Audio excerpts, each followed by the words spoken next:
হানজালার গোসল হয়েছিল তৃতীয় আসমানে জমজমের পানিতে। হযরত হানজালা রাদিয়াল্লাহু তাআলা আনহু তিনি সদ্য বিবাহ করেছেন। ওই সময় আমাদের প্রিয় নবী সাল্লাল্লাহু আলাইহি ওয়াসাল্লাম সাহাবীদেরকে বললেন, আমার সাহাবায়ে কেরাম, তোমরা উহুদের যুদ্ধের জন্য প্রস্তুতি গ্রহণ করো। রাসূলুল্লাহ সাল্লাল্লাহু আলাইহি ওয়াসাল্লাম হযরত হানজালা রাদিয়াল্লাহু তাআলা আনহুকে বললেন, হানজালা, তোমাকে যুদ্ধে যেতে হবে না। তখন হানজালা রাদিয়াল্লাহু তাআলা আনহু বললেন, ইয়া রাসূলুল্লাহ, আপনি যুদ্ধে যাবেন, কাফেরদের সঙ্গে যুদ্ধ করবেন, আর আমি সেখানে না গিয়ে স্ত্রীর সঙ্গে আমোদ প্রমোদ করব? এটা আমি সহ্য করতে পারবো না। আমাকেও যুদ্ধে নিয়ে চলুন।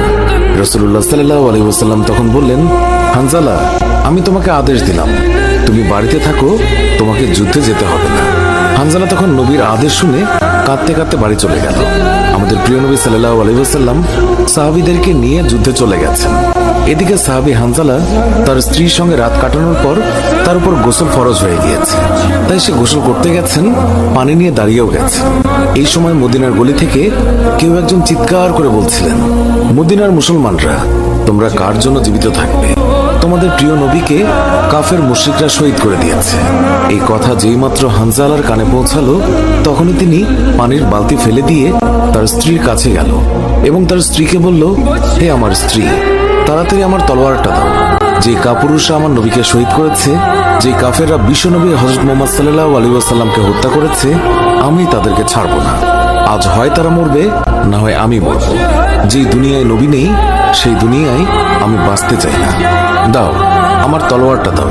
তখন হানজালার স্ত্রী বললেন, আপনি আমার নবীর হত্যাকারীকে হত্যা করতে যাচ্ছেন? যান, আমি বাধা দেব না, আমার বাধা দেওয়ার অধিকার নেই। তবে আপনি দয়া করে গোসল করে পবিত্র হয়ে যান, কেননা আপনার উপর গোসল ফরজ হয়ে গিয়েছে। এছাড়াও আপনি যদি উহুদের ময়দানে শহীদ হয়েও যান, আমি কোনো দুঃখ করব না। উত্তরে হানজালা বললেন, না, যদি আমি গোসল করতে যাই, তবে আমার নবীর হত্যাকারীরা কিছু সময়ের জন্য হলেও বেঁচে থাকবে। এটা আমি হতে দিতে পারি না। আমার যেই দুনিয়ায় আমার নবী বেঁচে নেই, ওই দুনিয়ার পানি দিয়ে আমি গোসল করতে পারি না। এই বলে তিনি তলোয়ার নিয়ে চলে গেলেন।